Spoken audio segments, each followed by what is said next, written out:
my calculations are correct, when this baby hits 88 miles per hour, you're gonna see some serious shit. They're here. Do you really think you have a chance against us, Mr. Cowboy? Yippee-ki-yay, motherfucker. It's showtime. Right, welcome everybody to another episode of the VHS Strikes Back. I'm one of your hosts, Chris, and my co-host and very good friend is Dave. Hey there, Chris, and hello to our listeners out there. Welcome to the VHS Strikes Back, the show where we dust off the old video player and go on a nostalgic journey to look at the good and the bad movies of yesteryear.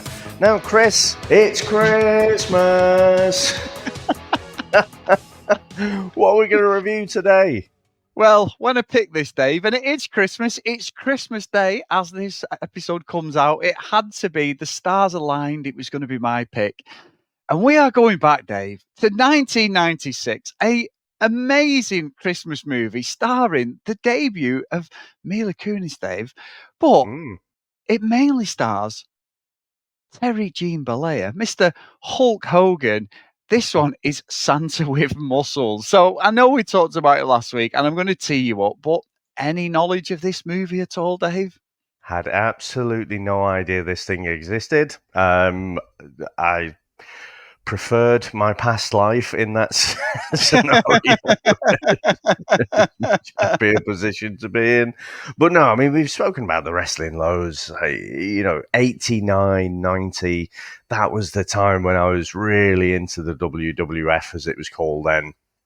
And obviously, we discussed, I never understood the Hulk Hogan thing. I just was never into him. He just fucking came on all that time. He'd do that thing with the ear, and you'd have kids at school replicating it and stuff. And I'm just like, you're a fucking bellend, mate. Get the Ultimate Warrior out, kick your ass. I don't know what it is. I've never understood the Hulk Hogan thing. And obviously, as things come out years later, he doesn't seem like a very nice person anyway. But I had no idea about this. Knew things like No Holds Barred, Suburban Commando, knew of those. But never heard of this one. I was surprised. Had you heard of this one? I mean, this would have been in your peak as well, wouldn't it? Peak watching time for wrestling. Well, no. So it was, and this came out literally just before, as we said it last week, he turned to a baddie and joined the NWO because he was in WCW at this point. But I did come across this a few months ago when it was on Amazon Prime, and unfortunately it's not available on Amazon Prime Video, Dave, scandalously. But for anybody who thinks, I'm not paying for this, it is also on YouTube. There is a couple of versions on YouTube of this movie. So that's, that shows the classics at. But what I will say, Dave, and this is a little bit of a parallel to a movie that's just come out. This movie is at, on Rotten Tomatoes, I think this one's at like 23%. And you've got the new Rock movie, Red One, a fellow wrestler. However, Red One, I watched last night, and the popcorn meter is at 90%. And I watched it last night. Me and Sam watched it, start to finish. Didn't have my phone on, wasn't dicking around or anything. And it's on Prime Video now. It's just gone on Prime Video. I don't know if you've seen it, but it's absolutely brilliant film. Right, completely. Honestly, it's got Chris Evans in it, obviously. And you've got Thingy out of Spider-Man. He's the... what's he called? He's Santa Claus, where he plays J. Jonah Jameson in the Spider-Man movies. J.K. Simmons. Yeah, J.K. Simmons, and he's ripped up in it, but he's Santa Claus, basically. But honestly, we watched it, and I'd seen it got 30% on Rotten Tomatoes. They were slating it, but the audience scores, like IMDb, it's at 7 point summit, 6.7 on IMDb. It's at 90% on the popcorn, which is us, the normal viewers. Everyone I've spoke to, friends and that, have said you need to watch it. It's really good, and I'm thinking, but it's at 30%. And honestly, for me, it's absolutely.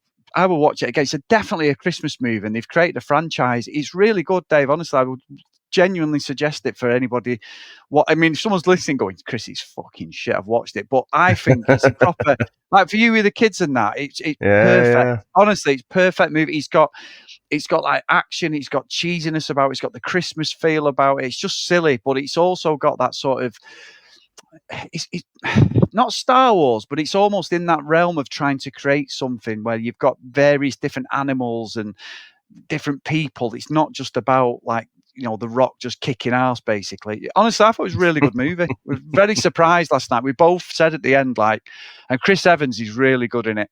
He's really good in it. So, and then I'd seen the review saying he was sleepwalking through it and The Rock wasn't. I'm like, I want to watch it. I'm like, no, it's exactly what you want in this sort of Christmas movie. You don't want an Oscar-winning performance. You want silliness where you're going to, a bit like Christmas Chronicles. That's how I felt this was as good as Christmas Chronicles, the first one. And that's a great movie with Kurt Russell.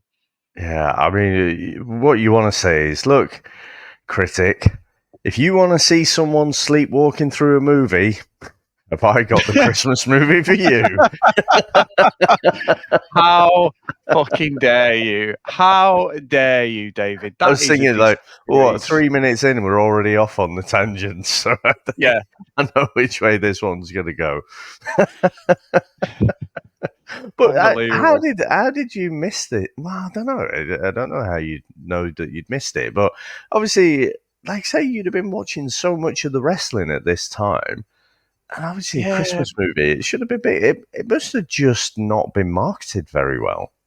Well, don't forget, we probably never saw it in the UK either. It was released in the cinema for 2 weeks. It made $200,000. I think it was just thrown straight in the bin, Dave. I don't even know what the budget is. $220,000 it's made at the box office. That is terrible. Let's not forget that's not actually that bad for this. I mean, remember the Fanatic? It was something. It was less than $4,000, wasn't it? Yeah, true. But for this, we would never have got this in the UK at all. It just would never have been on the TV. I don't even think we would have got a VHS release because obviously you were working at Blockbuster around this time, it would have been in the. I've never heard of it. It was purely one of the ones where, when we're looking at outdoing each other with shit movies, for some reason, Hulk Hogan's back catalogue of proper crap movies he made when he was in WCW were on Amazon. And a lot of them still are, but there's a lot that have been taken off. But again, they're on YouTube. So when I saw it, I seen it ages ago and I thought, you know what? I've got to pick it. And then I forgot. And then when you said to me, you're doing Christmas Day, I was like, hang on a minute. I've got this movie. And that was it then. I've been obsessed for weeks. I've got the song written at the end. I've got everything. I've got lyrics, Dave. I reckon that I'm sat on an absolute Christmas classic song. I really do, Dave. That's how confident I am. Just like the movie. But anyway, shall we get into the trailer? Let's go. In the season of Santa, there are two kinds of people. The naughty and the nice. I got $50 for the first elf that brings me Santa Claus. Hulk Hogan is Blake Thorne, and he's definitely naughty. To make his getaway, he's going to make a mockery of the world's most beloved hero. Do you have a minute? Fox me, you little brat. That's him. But sometimes, the only way you can feel the spirit of Christmas Where'd he go? is to be hit over the head with it. Santa! What? It's showtime. Now, this confused bad boy is Santa, like you've never seen him before. A bearded basher of bad guys. A hero with a silly hat. A Robin Hood in red. Who were those guys anyway? Oh, they work for Mr. Frost. He's been clearing out the whole neighborhood, and no one knows why. And he's got 3 days to foil a band of evil scientists. Assemble the team. We're taking the orphanage. Wait till Santa hears about this. He'll kick your butt to New Year's. Santa, you slay me. Ho, ho, ho. Hulk Hogan is Santa with an attitude. Keep the milk and cookies warm. Santa with some friends. Santa with a mission. How are we supposed to get over this? And most of all, he's Santa with muscles. They can't start Christmas without me. Can they? There have been many Santas, You're not Santa. You're fed. but there's only one named Hulk. Well, all you had to do was knock. Santa with muscles. There's a new Santa in town, and I know if you've been naughty or nice. Blake Thorne is a conceited, self-made millionaire who sells bodybuilding supplements and equipment that have his picture on them. This is the Seattle Dojos thing, isn't it? Fucking millionaire who sells bodybuilding supplements. Oh my God. One day, while recklessly playing paintball, he is targeted by the police. He is chased to a shopping mall where he hides by putting on a Santa costume. He slides down a garbage chute to escape the police and bangs his head, resulting in amnesia. Now, Chris, what do you reckon to the opening of this movie? You know what? You've got to say, Dave, it's an original storyline, isn't it? Because he's a fucking bodybuilding supplement millionaire who, at the start, I knew the pretense of the movie, and we had the trailer last week, but even watching it, I was like, he's kicking the shit out of these people. Is he like a secret agent who's decided, fuck it, I'm out of the field? But no, it's his staff. He absolutely levers them, doesn't he? He's like smacking him in the face, knocking him unconscious. And they all get up like, oh. And he's like, right, stop. Was he any good? And he's got these like hangers on telling him how fucking tough he is. But the paintball thing just takes me completely out. I'm like, what is the premise of this? He's obviously a man-child, isn't he? Who's just... It's bizarre, isn't it? I mean, his fucking wig is one of the best wigs we've seen. It's even better than Assault on Devil's Island wig and stuff, because that was like a classic long-haired wig. Well, but this is like... I think it's the same one that made an appearance in The Ultimate Weapon. I think so. Because that's the thing. You're talking about Hogan, and the one thing, as my gamer tag has always been, I know he's come out years later, he's not exactly a great person, and he played the politics of the wrestling and all that. But Hulkamania 78 is my gamer tag. It has been since 2005, nearly 20 years. But I've always said it. My favourite wrestler at this time was the Ultimate Warrior. But then I used to play up to the Hulk Hogan thing. And then on top of that as well, my favourite wrestler of all time is Stone Cold Steve Austin. So we've always had this thing with Hogan. And everyone, my fucking brothers in that, will take the piss calling me Hoagie and all this when we used to play online and all that. But it's always stuck the Hogan thing. So I've always played up to it a little bit. But I never, even as a kid, could get how this bald, massive man who looked like a biker with like his blonde hair, why he never just shaved it off or anything, or what got... I mean, obviously, I presume at that time in the 80s, hair transplants were a really thing. My uncle had a hair transplant for years, and honestly, he used to look like Mick Hucknall, Dave. He used to be in Australia, and he shaved it off now, thankfully. He's 70 odd, but his hair... When he first had it done, I remember as a kid, my dad's got, it's a wig, Dad. And he's going, no, it's not. But it was glued on. It was literally like he'd got fucking super glue. And I used to think with Hogan, why was he so popular? Because when he had the bandana on, you could get away with like the long flowing blonde hair. But then when he took it off, everyone always says it about him. Like you see pictures of him now when he's flexing in the gym and he's still got the big arms and all that. And obviously he's not in the same shape, but he still looks good for 71. And everyone's like, Hulk Hogan's looked the same since he was 20. And it's true, isn't it? You look at him back in Rocky 3, he's still got his hair just about got his hair. It's still there with the crown's not gone at the point. But he just looks that age, doesn't he? I always was baffled by the fact that he was so popular and he absolutely took WWF and wrestling to the level. Whatever people think, because people say, who's your wrestling wise? But for me, Hulk Hogan and Vince McMahon, they're the two, and two terrible people. You can see that now, but they are the two people that, especially Hogan, wrestling would not be what it is now. There would have been no Stone Cold Steve Austin. There'd been no NWO. The wrestling now, WWE, whatever it is, Hogan and McMahon were the pinnacles of it. They were the foundations of what came afterwards. Despite the fact that I think Stone Cold Steve Austin was bigger at one point, but Hogan was just everywhere in the A-Team. He was on TV shows, wasn't he? Everything. So yeah, he's always fascinated me with Hogan. How the fuck he got where he was, because he always looked like a baddie more than a goodie, didn't he? It was bizarre. Yeah. And the thing that always, again, the thing that added to me just being baffled by it was he is a tall, big bloke, isn't he? Yeah. And obviously he's got muscles, but he's never defined. He never took his body fat down to a certain level where you could see that he was defined. And so he doesn't look that muscly, I wouldn't say. Again, when you compare him to, say, the Ultimate Warrior, a different wrestler, but even Davey Boy Smith, you had these bigger, more bodybuilding type looking people. But just Hogan always looked a bit odd to me. But yeah, the hair is probably the one thing that always just threw me off. It's like like you said, just fucking shave it off, mate. Just get rid of the fucking bleach blonde fucking mullet and be done with it. That's how he should have done. Kept the the goatee, because that was synonymous as Hogan, and just done that. I know. I'm with you. I think the way the movie starts, as I say, is fucking ridiculous, and it's a proper like trying to be a kids movie. And I mean, Hogan's when he does get the crack on the head, and he's got the Santa outfit on, and the elf's there, and apparently the elf is played by a guy called Don Stark, who was in that '70s show with Mila Kunis years later. He was one of the stars. So this is before all that, obviously, but it's the way he ends up like sitting with the kids, and Hogan's acting. He's talking to the kids like he's never. He would have had 2 kids of his own at this point. But it's like he's never had children. He speaks with that robotic.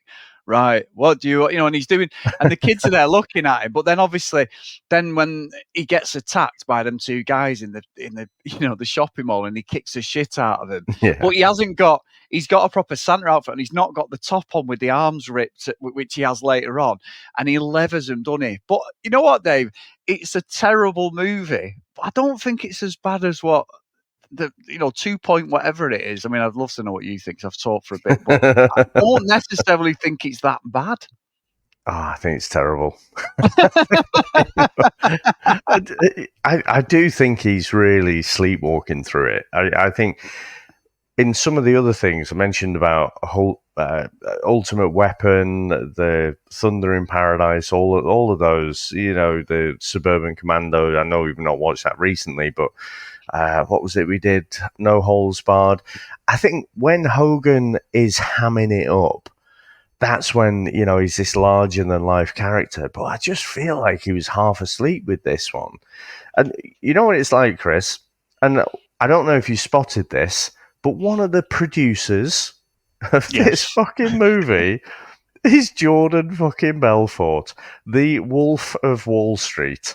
Now, I don't know if you remember the movie, but there is one scene which I just fucking love where he takes some drugs, but they take a while to kick in, and then you see the whole scene play out, and he drives his car back to the house. Lamborghini. Yeah.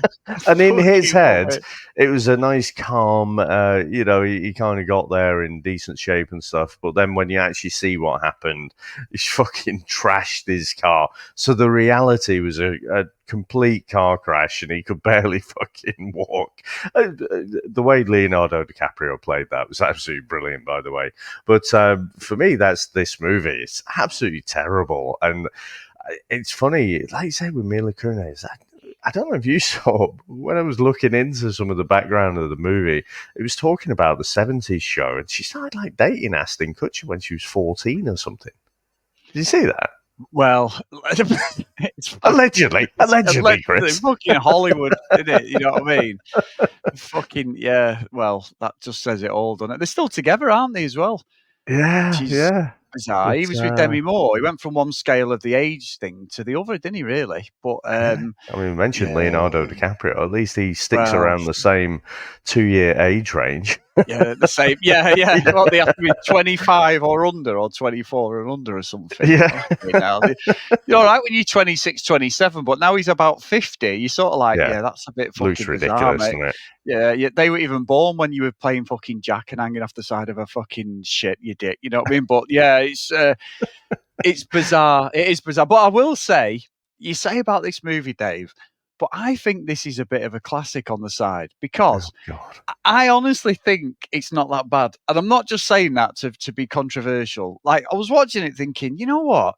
I can get with this, and I would probably watch it again, because I think it's just silly. It's just silly fucking movie. I mean, the woman who runs like the orphanage or whatever Leslie. she is.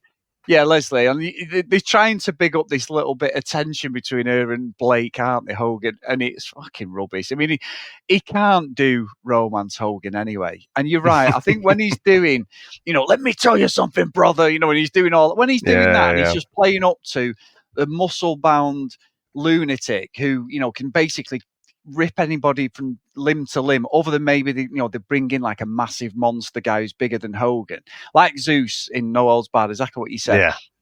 It's fine, but I think when he's the evil scientist, he's the Cockney evil scientist, and then all of a sudden he's fucking Bruce Lee. He's got fucking roundhouse kicks. He's got all these moves, and he's like, it is really bizarre. Like, they keep going back. It's almost like Blake is Bruce Wayne in some respects. He's got like all this money. He's got all these guys around him, and it's just.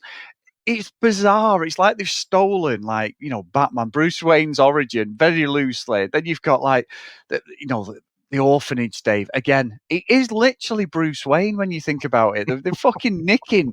It's almost. I mean, I'm not being funny, Dave, but has Christopher Nolan stolen the Dark Knight Rises fucking plot? With the orphanage and stuff. I'm just throwing it out there, Dave. It has been known before. I don't know.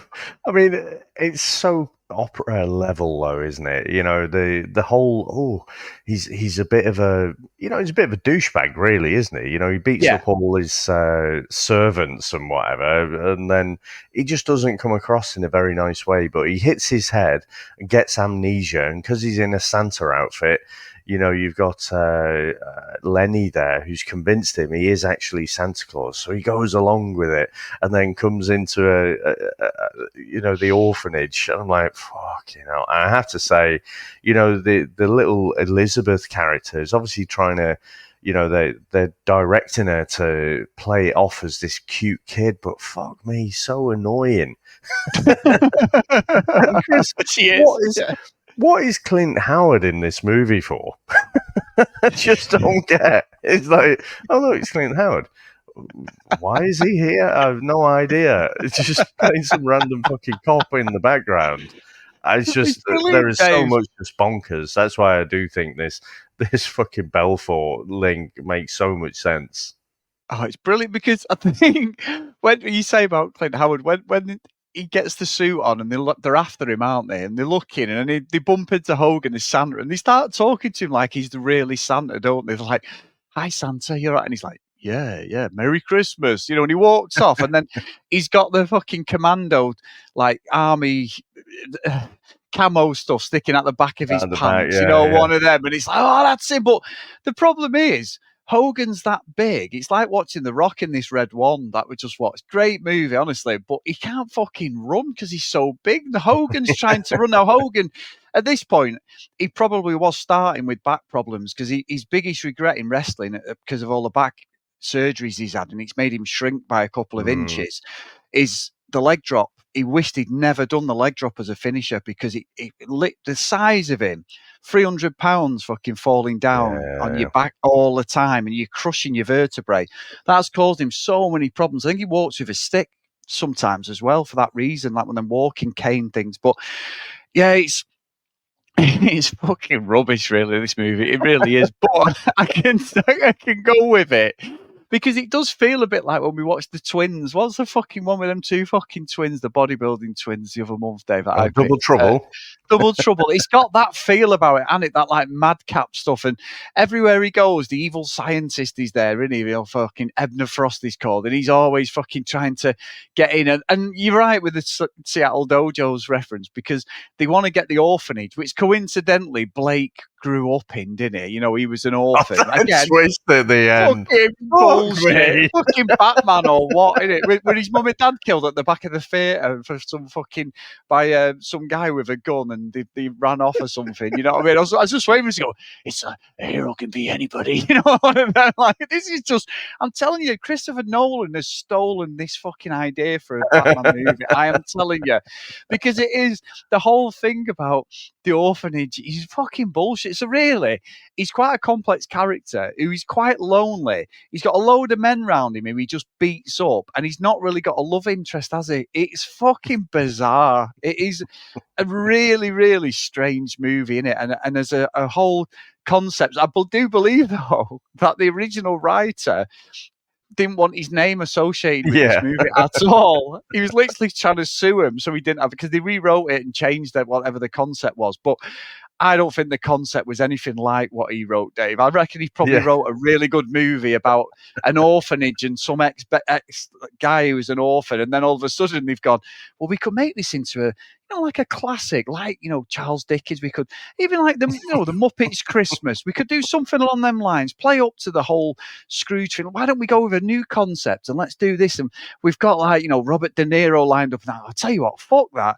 Let's get Hulk Hogan with a ripped up fucking Santa suit and we'll go with that. So the fucking writer's gone, I'm out. He's done that thing. He's the originator of the guy jumping out the window in that meeting room. The old meme, Dave, when he just opens the door and jumms out the window. That's him.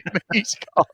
I love this alternate that we've just created there, or you just spouted off. So, the original writers think, like you said, let's go with De Niro. And, the whole thing, and a working title will have Santa Saves the Orphanage or something like that. And then you've got Jordan Belfort, like, okay, I love it, but how about this, right? We have Hulk Hogan in, and instead of Santa Saves the Orphanage, we do Santa with Muscles. I fucking love it. And like you said, you jump in, fuck this. And not only am I walking out of this, I am going to sue your ass so that you don't fucking put this on my CV. I fucking love it. It's also, I think in the same meeting, they knew that Arnie was doing Jingle All the Way, the same point, and they've gone, right, hang on a minute. Fuck this fucking wholesome fucking movie that could have been an Oscar winner and be a classic Christmas movie forever. Let's just go down this route. Fuck that. We need some competition for Arnie. The fucking what's him? The AliExpress version of Schwarzenegger. Let's get Hulk Hogan. The Temu version. Here he is. There. Terry will do it. He'll do anything for a bit of fucking cash. But yeah, the story is so fucking thin, and obviously we've got a little bit of magic in there, don't we? Because underneath the orphanage, Dave, there is these crystals, the magic crystals they're trying to get, and it comes apparent that Lenny, the elf, he's been a bit of a double agent, but because of what Blake's done with the kids and that, he's got a, he's almost got about a conscience. He's like, gold, yeah. I mean, it's what stories are made of at Christmas. I can see myself next year with a mince pie and some cream and a nice fucking, Irish coffee, Dave. And I'm sat there watching this absolute classic. But I think you're right. I think like as it goes on, Hogan comes out and when Edna Frost gets outside the house and he says to the kids, you okay? Just don't worry. So he goes out, doesn't he? And he does the proper Hogan walk, the proper wrestling walk, and he comes out, and I'm doing it now, David, she said. He comes out, and that's when he does the old, he does the Bruce Lee stuff, Frost, doesn't he? But then Hogan says something about knocking him out, and the lines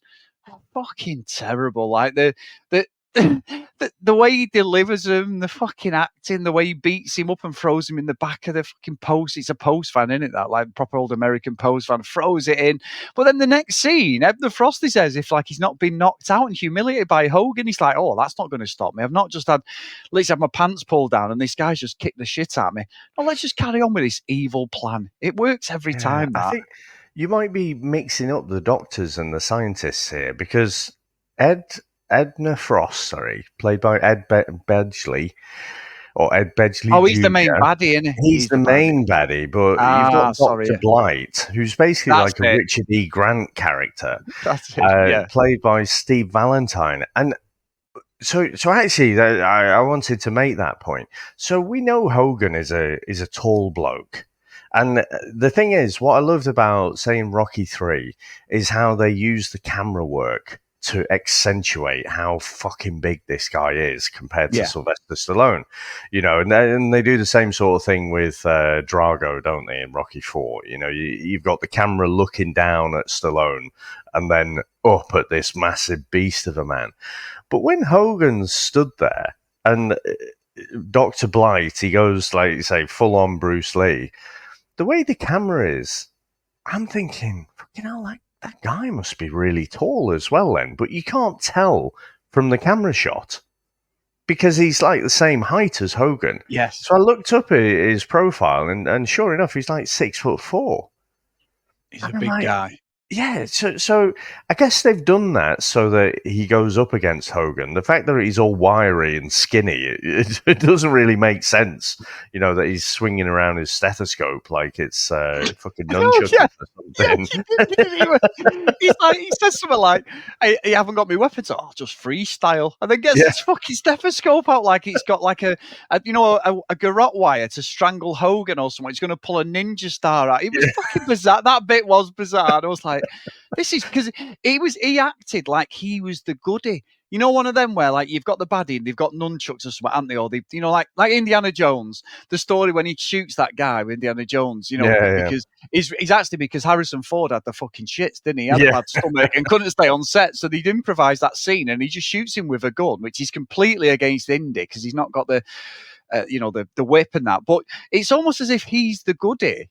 And the way he's dialoguing, that's not what a baddie would say. Oh, just improvise. Like Hogan was the one who should be like, the guy's got a baseball bat, or he's got, a fucking gun or a knife or a big machete. He's about to do Hogan, and Hogan, I don't know, takes his fucking Santa hat off and uses it as a fucking weapon or something. He starts whipping him. Just the silliness of a movie. But no, that was a really strange exchange, I thought. I mean, the roundhouse kick was excellent, but then he just got fucking absolutely hammered.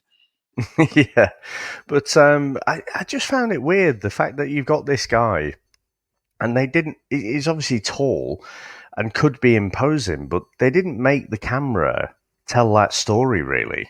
So when you've got two people who are 6'4", you might as well have two people who are 5'8". It doesn't matter because they're both the same height and the way it looks on the screen. So I just thought it was really odd. And the fact that you do have these people who are so, tall compared to everyone else, I just never felt they showed that. But maybe, I mean, I'm throwing movie references. Maybe they'd seen fucking Bennett in Commando, Dave, the Freddie Mercury lookalike with his chained fucking see-through nipples fucking fighting Arnie at the end, when he fought John Matrix. Maybe they thought, you know what, we'll go with someone else. But you're right, they never played it because Hogan always said he was 6'8". He wasn't. I think he was 6'5" at his tallest. But that make more sense. Yeah, he was, because The Rock's the same. The Rock says he's 6'5", but then when The Rock stood next to Anthony Joshua, who is 6'6", when he's with Kevin Hart, I think The Rock's the same height as me. I think The Rock's about 6'2", 6'1", 6'2". But in shoes, you can be taller. Like, I've got a pair of boots there that I wear every now and again. And when I see, the Cuban heels. But if I wear them, they're just like Converse, but they're like the walking style ones. But they've got a lip. So I've seen a few people go, have you got taller? And I'm like, no. And then I'm thinking, do people think I wear bigger shoes to make myself look taller? Like one of them, because then I look about 6'3", 6'4", but it's not. It's the shoes you're wearing.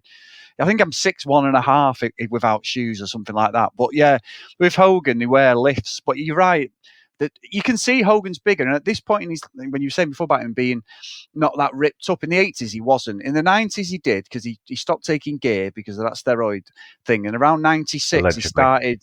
Allegedly. In 96, he started taking, I think, allegedly doing growth hormone and that, which is slightly different. So, but he does get definition by 2003 or 2002 when he goes back to the WWF and fights The Rock, WrestleMania 18. That's probably the best shape he's ever been in, Dave. The best shape. But he's always got that weird body where his chest looks too big, even though his arms are massive. That because he's just a big bloke and he is a big guy. Because you look at him at Andre the Giant. Andre the Giant, billed as 7'4". He wasn't. He was about 6'9". Still a big bloke. You know what I mean? Still fucking huge. But Hogan was nowhere near his size. He was definitely 6'4", 6'5", Hogan, which is still a big bloke, Dave. The size of him and everything. It would have been imposing. Meeting the guy, definitely. But yeah, it's a shame that what they could have done with, because even at the end, did you see the guy who comes into the church and the woman that gets him in there and says, "Oh, you make your match now"? Who that was? Did you see who that guy was? No. So he's his best mate. He's not best mates with him anymore. That's Bruce the Barber Beefcake, Ed Leslie. Oh, I remember him. Yeah, so he was his best mate for years, and they fell out a couple of years ago because Hogan don't like his missus for some reason, but they don't speak now. But yeah, he was in good shape then, Brutus, because he follows Hogan everywhere. They started out together as a tag team called the Boulders or something. Terry Boulder, he was called, and some Boulders in the early 80s. And then wherever Hogan went, he kept him with him, and he always ended up appearing everywhere. That's why he stayed in WWF as like Bruce Barber Beefcake. And he was in and he's in the NWO, he's in WCW as well at this point. So, and then did most of the movies he did, he appeared somewhere. So yeah, he was only in it for a minute. I watched that documentary, that McMahon documentary, and it was entertaining in a way, haunting as well. I have to say, some of the stuff that goes on behind the scenes. But it was interesting to go back and the story behind all these wrestling matches. But yeah, I mean, the way I think Andre the Giant, he'd been doing Princess Bride, but he needed this back surgery, and then ended up going back in the ring after his back surgery. And you're like, fucking hell, he must have been like someone with a bad back as well. It's like, fuck me, you must have been desperate to do that. And he's saying about Hulk Hogan, it wouldn't be where it was. Well, probably fucking the wrestlers would have proper healthcare and a union if it wasn't for Hogan. Old Jesse the Body was trying to pull it all together and got kiboshed by Hogan, didn't he? So it's probably nothing new in the documentary, but I think you'd enjoy it just going back, looking at all the old footage and all that stuff as well. And of course, I missed out on all the 90s. I'd dropped out by that point. So it was interesting to see how it went after that kind of, that fun wrestling time in the late 80s, early 90s. And then it went into the Attitude Era and stuff like that. So yeah, it was interesting. But it did seem like everyone at some point went across to the NWO. Yeah, 100%. 100% they moved over. Where the money was, Dave. And then when they realised they beat WWF, the Monday Night Wars, they beat them fucking for months, years, about 2 or 3 years. And then when Stone Cold became Stone Cold, that's when it started changing, and The Rock and Triple H and all that. And then it swung the other way. And then everyone was sort of jumping ship then backwards and forwards. But yeah, great time to be a wrestling fan. Great time. But this is where Hogan did the right thing, because he went as a baddie. Went complete. Everyone was starting to boo, and then people were sick of the red and yellow, hulking up, but never basically indestructible. And then when he became the baddie, everyone was like, "Yeah, this is great." And he was Hollywood Hogan, and it really elevated his character. Well, that only lasted for about 2 or 3 years, and then they got sick of that, because it's just Hogan at the end of the day. So with a bit of fucking boot polish on. Boot polish around his beard, around his goatee, and then he started wearing the red and yellow again towards the end before WWF bought him out. But yeah, it's interesting. And we've gone on another segue for obvious reasons. Before we get back to the movie, what I'd say is I had no idea The Rock started off as a babyface. No idea. Yeah. He started off with the name of Rocky and stuff, and everyone hated him. I hated him. It was only when he became a heel, he became more popular. I had no idea about all that stuff. Oh, 100%. Rocky Maivia played, because his dad's Rocky Johnson. Peter Maivia is his granddad. So he had the two together. Rocky Maivia, that was his name. And he had like long spiky-ish hair, and he had like all the Hawaiian and the Maori stuff like from his heritage, and he used to come in, and he was just athletic but just shit, because everyone after a bit everyone was just like, he's fucking rubbish. And he only made it when he joined the Nation of Domination, basically, and became a baddie, and was like, nah, we're not having this. And then his whole personality come out, and he outgrew them, and then they sort of turned on him, and that's what made him like an anti-hero. And that's where he got like, the way he speaks now, that's the whole stick, really. He's like Austin, he's like an anti-hero, but everyone loved him. They all say that. I was watching the other day, The Rock's the biggest ever wrestling star, and I think he is in the movies, but the biggest wrestler ever, the two biggest ever, are Hogan and Austin by a mile in my book. The Rock, he's still going. The Rock, he's done all this thing recently with the Roman Reigns and everything and all that stuff. The final boss, he's called himself, and he wrestled well last year. But Austin now, even nowadays, he's not wrestled. He wrestled the other year once, but he's not wrestled for 20 years. He's still in the top 3 sellers of merchandise, Stone Cold, over any of them. Nobody can beat him. He just literally is always in merchandise for WWF. The money they're making, him and Austin, is unbelievable off the back of it. So yeah, it's a bit of a thingy with The Rock. I'm a fan, but I was never a massive fan. I was more an Austin fan, if that makes sense. Yeah, I remember you saying that, Stone Cold was your favourite. Again, because I wasn't into it in that era, I sort of don't get it, because I don't see what he does. But going through the documentary, I could see the anti-hero was more the way to go. And again, I think one of the ones that stands out to me the most is probably Shawn Michaels, because when I used to watch it, like 89, 90, he was just part of the Rockers, and he was okay, but he had the bleach blonde hair, you know, he looked like very much that baby face. But then when he turned to the other side, into more of a heel, then he seemed to go up in the world, didn't he? He seemed to get a lot more prestige and stuff. But it seems odd to me because it's a completely different persona to the one he had earlier. Oh, well, yeah, he started like he was growing a bit of a shadow on his beard, he had a little bit of stubble and all that. And then when he turned on Marty Jannetty, it's the barbershop thing. When he kicked him through the window, I never forget that because I loved Shawn Michaels and that. And it was when he kicked him straight through the window and he had a leather jacket on and they didn't like Marty Jannetty's hair and that, the Rockers gear and all that. It's one of the greatest fucking heel turns ever, Dave. It was the Bruce Wild Beefcakes doing it all, and he had the sugar glass, but we all thought, as a kid, I honestly thought that he'd cut his head open. I was like 13 or something, and I'm like, oh my God, what? And then that's when Shawn Michaels elevated himself as a baddie then. He was a baddie for years and played up to that whole like gimmick and everything. But that is one, and I think Bobby the Brain Heenan says one of the greatest lines. He says something like, what a cowardice act or something. He tries to jump through the window, but Shawn Michaels is like super kicked him and rammed his head through this glass window and everything. It's brilliant. Honestly, what a great... If anyone's into wrestling history, that's one of the best ever heel turns in wrestling for me. That and Hogan, when Hogan turned and the crowd were just throwing cans and everything into the crowd were going, people trying to get in the ring. When Hogan did that with NWO just after his film, and he came to the ring and everyone thought he's coming down, the red and yellow one, he's going to take out, like it was Diesel and Razor Ramon, Scott Hall and Kevin Nash, when he's going to take him out. And he didn't. He leg drops Macho Man, and that's it. The fucking crowd went nuts, Dave. That's when you know you're onto something. Fake wrestling, and people were lobbing cans. There was a guy tries to get in the ring to fight Hogan. That's how annoyed everyone was. That's when you know you've made it. Brilliant. Absolutely brilliant. Well, talking about a turn, so Chris, I must admit, I had to watch this twice because it's so fucking forgettable. Last night I was like, I can't remember hardly anything about this, so I'm going to have to watch it again. Watched it again, and I still missed, like, exactly where he got his memory back.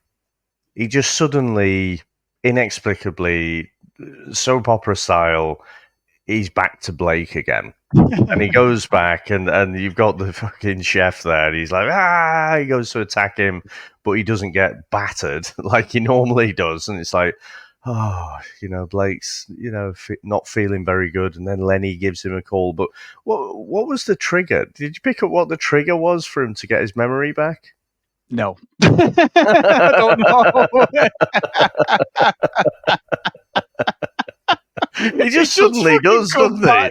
And then goes full on Hulk Hogan, doesn't he? Rounds the troops up. Let's go. Let's go and fucking save the orphanage. Yeah, there's no explanation for it, Dave. I don't even think if there was fucking subtitles or like a plot device to tell us it made any sense. But yeah, anyway, he basically gets the team together and they're all dead happy because now this abusive bully of a fucking of a boss who's kicked the shit out of him, he's back to doing that. And they're all like, oh, he's back. What a guy. No, he's a horrible narcissist, isn't he? A lonely narcissist who's leveraging you. Yeah. But then we get the whole end bit and he speaks to, I have gotten wrong, didn't I? But Fingy Frost was obviously, Ebner Frost was also in the orphanage, Dave. He was with Hogan, with Blake, and he recognises him. It was so fucking ridiculous because the brilliant. Guy he just knows, like Clayton is, isn't it? It's like, no, actually, and I can't remember the name. It's like Zerowski or something like that. You're actually him, and your best mate was the key villain, Ebner Frost. This is you. At this picture that I just happened to have up in the orphanage, from about 40 years ago or something, but we've always had it up here. It was so ridiculous. That's when, for me, brilliant. I mean, you're almost at the end of the movie before that twist comes, and that's to inject a bit of extra conflict, I guess, but fucking hell, that's it reached the peak for me then, peak soap opera when that twist came.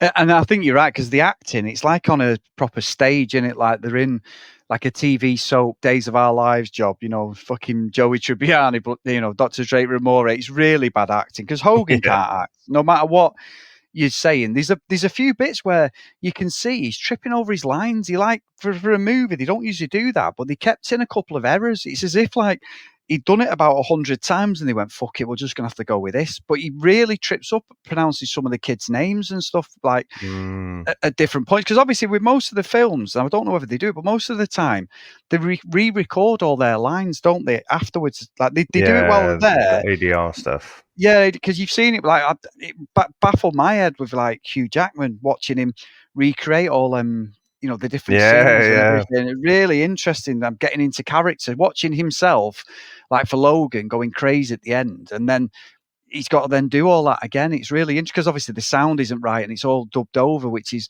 really interesting. But I don't think it's realistic. If they've got a sound stage, so they've got a set, then they can set everything up, and then they can use the authentic, the sound as it happened there.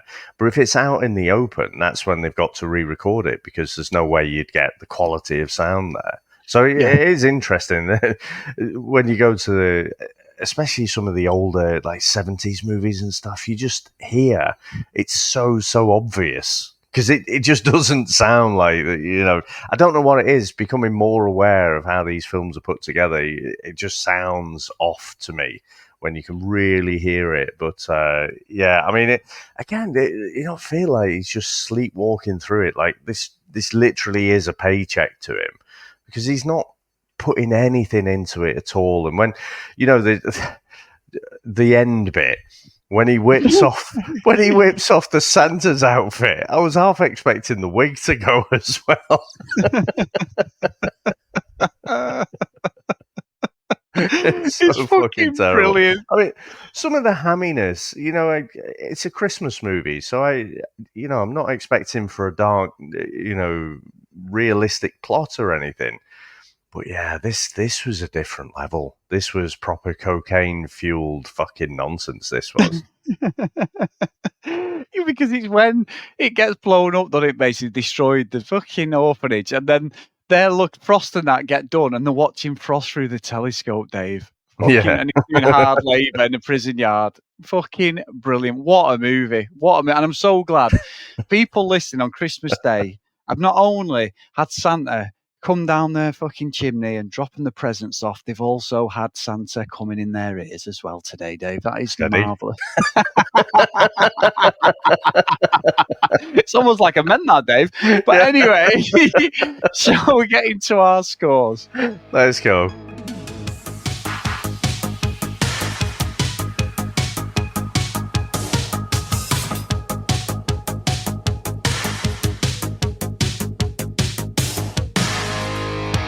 So, Dave, I'm not going to go first today. It is Christmas, and I've got it all set up and everything ready to go with like the music and that. But I want you to tell me what you think of this movie before I throw my score in there. So, Chris, I have to say, sometimes when we've gone back to watch movies, they're almost on a different scale. So the movies can be objectively bad, so I'm thinking Miami Connection, Samurai Cop, Hell Comes to Frogtown, things like that. They're objectively bad, but they are so bad, it's good. And this movie is so bad, it's just shit. so I'm not going to rate it on that scale, but it is poor. And even though it's Christmas, I can't do anything else. This movie is really, really terrible. I'm kind of glad I've found out that it exists. However, it's going to Alderaan, this one. This one should be jettisoned off and blown up by a Death Star, never to be seen again. But bravo, sir. You've pulled one out the bag this Christmas. It's fucking terrible, and I don't hand them out that often. But yeah, this one's definitely going to Alderaan for me. Well. Dave, I have done my work on this one, my friend. For you to send it to Alderaan, this is the greatest present that I could have received this festive period, because I, Dave, absolutely love this movie. I thought it was stupid. I thought it was fucking ridiculous. Hogan is terrible. The acting is terrible. And the fact that these movies were getting made is fucking scandalous. So whoever, obviously the Wolf of fucking Wall Street wasn't fucking doing cocaine at this point, Dave, or maybe he was to get this done. I don't know. And he certainly wasn't doing what I wish I could do with Margot Robbie, Dave, because that was amazing in that movie. You talked about your favourite scene, but there's a scene in that which I would, die on that hill. I think you may have got your scenes wrong there. But anyway, so it is awful. It is definitely a rip-off. But I think the fact that I've realised that Christopher Nolan has stolen this plot for The Dark Knight Rises elevates it, Dave. So I am sending this to Cloud City, Dave. It is Christmas. You've got to be happy. It is an absolute classic. And I know that all the listeners are going to be going, you know what, Chris has picked one here. Dave is being completely unreasonable. What a movie that he's picked for us, and what an absolute treat for Christmas Day. So while you're tucking into your turkey, don't watch the stupid King's Speech bollocks. Just put this on and listen to this magic, just as you tuck it into your Brussels sprouts. So what a movie, Dave. And it is in there at the top of the tree for me. Just knowing that it's pissed you off and that Christopher Nolan has ripped it off when he did The Dark Knight Rises does for me. So, Dave, with all that in mind, it is your pick next week. So what have you got for us for our New Year's special, my friend? Well, Chris, I had this in mind. Well, I had a movie in mind for quite a while. So I was thinking about, whenever we have things like Halloween, Christmas, New Year, and whatever, if I've got a pick coming around these times, I'll try at first to come up with some kind of theme to the movie. And I was really thinking about Godfather 2. And I was thinking, you've got a bit of a New Year's thing in there. And so, yeah, let's go with that. Genuine cinematic royalty there. Chris, after watching Santa with Muscles, I've decided we're not doing that. The bitterness of I'm going to get you back. I love it.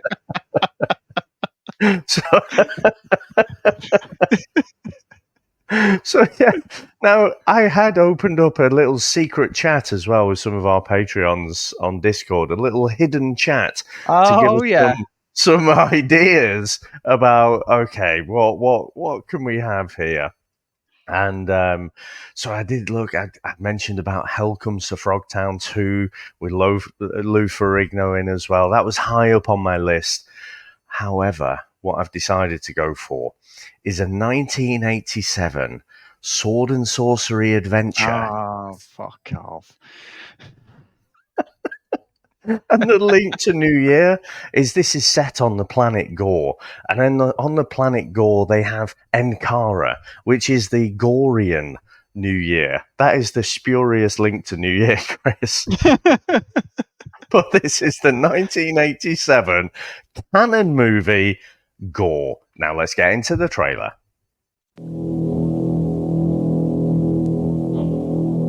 Oh, it looks so glorious. Can I just say that this little side DMs you've got with all the Discord people, Dave, every one of you is getting dealt with this game with some of the worst films I've ever watched. Oliver Reed! Yes! Oliver fucking Reed! Needed to keep up his alcohol budget. A college professor is transported through time. Hold it! I'll show you my driver's license. What the fuck is this? It's a mistake. It's magically transported to the planet Gore, Chris. Of Gore. Now, in his suit. War. Journey across a vast wilderness. Oh no! And join the battle. I may have created a problem for myself here. Controls your destiny. For only there's another familiar face coming. Can save their world. Urbano Barberini, Rebecca Ferrati, Jack Palance. Jack Palance playing a teenager again. Oliver Reed as from science fiction author John Norman's best-selling series comes Gore. Terrible. You absolute tosser, Dave. Fucking tosser. Glorious. And Chris, right now, it is on Amazon Prime. It's probably on fucking YouTube as well, but yeah. So, yeah, easy to get to there. And so, yeah, I can't fucking wait for you to watch that one. Yeah, thanks, mate. Anyway, yeah, that's my own fault. I take full responsibility for my actions. I stand by that classic Cloud City Santa with muscles. So anyway, massive thank you from me and Dave for this year. Everyone who listens to us, supports the podcast, and honestly, it's such good fun. I love the fact that you've done a side chat just to piss me off, Dave, by everyone. That's brilliant. I fucking love that. Don't ever add me to it. I love that. That's fucking brilliant. Just to get me. But no, honestly, it's so good. Like said last week, it's like 5.5 years, isn't it? Or 5 years of doing the VHS. Like, how the hell are we still doing this and enjoying it? We enjoy it. You guys are enjoying it. It's brilliant. It's brilliant, especially when someone picks you've done, Dave, and considering the levels I bring to the podcast. But no, honestly, it's so good, guys. I really appreciate it. So thank you. And I know it's Christmas Day. I just want to make sure everyone has a good Christmas as well. You know, have a good break and listen to this. If you're feeling down, then listen to this and it'll make you feel even more down today's episode. Muscles. But no, big thank you for myself and Dave. And if you do want to email us, the VHSstrikesback@gmail.com. We follow us on social media at VHSstrikesback. Also, if you do want to support us, please go over to patreon.com/the VHS Strikes Back. So the Christmas roll call of honor, and a massive thank you to everyone who's, supported us on Patreon, past and present. We do really appreciate it. It just keeps the podcast going. And we have such good fun with you guys. So the roll call of honor is Gareth, Mike, Lee, Helen, Dylan, Dan, Justin, Susan, Timothy, Matt, Hales, Kent, Lucky Lulu Green, Herbs, Jack, Math, Blake, John Hammond, Mr. Tony Farina. And that's why, Dave, you don't take your glasses off when you're going to do the Patreon roll call of honor, because that's why I was stuttering, because I decided to take them off. What a bell end. But, David, anything you would like to say before we go? No, just absolutely echo what you say. Just thank you so much to everyone, all the supporters, all the listeners. Just the fact that we've got so many movies that still want to inflict on you is just a joy. So we want to make sure we have 5 more years. But in the meantime, hope Santa with muscles brought you everything you wanted. You're eating too many mince pies, too much sherry, all that good stuff. And it's just a great time to look back on the year. Good. Now, David, I have actually emailed you the lyrics for the said song at the end. This is a Chris Phelps production in relation to the movie that we have just listened to. It is going to be available on all streaming sites within the next couple of days. This is an absolute classic song, Dave. Are you ready with the lyrics before I play this masterpiece to take us out today? So there we go. I've got them open now. Yeah. Thank you very much. So this movie, I thought, this song, I've been sat there for a few weeks messing about with it. The lyrics, everything. It's in the style of a Christmas classic, almost like The Singer, who they unwrap in August. There's a male and female singer, and it's almost Bublé levels, Dave. And again, it's going to be a Christmas number one.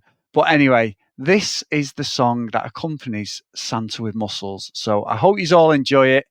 Have a great Christmas from me and Dave, and we'll see you next week. Bye.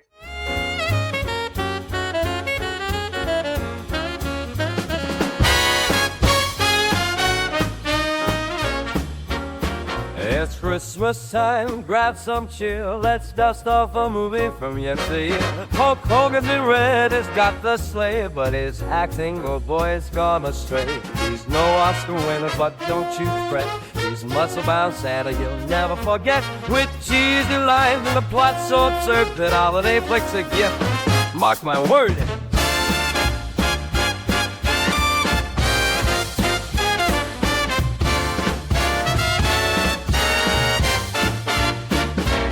Oh, Santa with muscles, he's flexing the nights. For punching in the snow, it's a comical sight. The bad one-liners and we got a place. His best is out to put a smile on your face. He's a millionaire, but he's lost his way. Wakes up in a suit and thinks he's having a day. Fill his lasers and orphans to save this morgue jewel-tied plot digging its grave.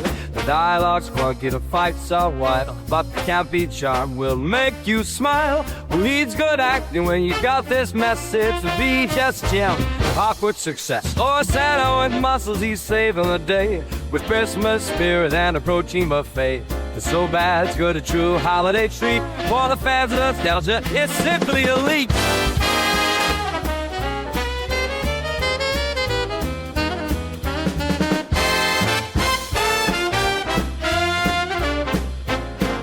So gather your friends, it's a feature right. Popcorn in hand, let the cringe collide. Hogan's overacting is the gift the cops give him. This Holly film makes bad movies worth the thing. Or sail with muscles, he's a decular horse. With bar slams, lasers, and plotline stalls. You'll laugh, you'll cry, you'll question your brain. But hey, it's Christmas, it's all fair game.